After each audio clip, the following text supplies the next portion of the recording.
আসসালামু আলাইকুম। Delco আইসপি billing এ আপনাদের সবাইকে স্বাগতম। আমরা এখন ভিডিওতে যে বিষয় নিয়ে আলোচনা করব তা হচ্ছে যে আপনাদের ক্লায়েন্ট হচ্ছে যে অনলাইনে আছে কি নাই সে মেনুটাতে রিপোর্ট আপনার কোথা থেকে পাবেন সেটা দেখার জন্য। তো এটার জন্য সফটওয়্যার লগ ইন করার পর আপনার ক্লায়েন্ট মেনুতে যাবেন, যাওয়ার পর ওখানে ক্লায়েন্ট স্ট্যাটাস নামে একটা মেনু আছে, এখানে ক্লিক করবেন।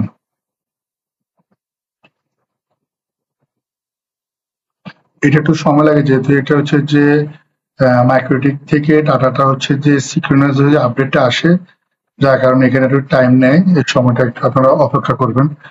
তো ক্লায়েন্ট ইনস্ট্যান্স এর মধ্যে আসার পর আপনারা দেখতে পাচ্ছেন যে এখানে একটা ক্লায়েন্ট হচ্ছে যদি অনলাইনে থাকে তাহলে এই বাটনটা গ্রিন থাকবে, আর যদি ক্লায়েন্ট হচ্ছে যে অনলাইনে না থাকে বা রাউটার বা অন্য কোথাও ডিসকাউন্ট অপশন থাকে তাহলে এটা রেড থাকবে।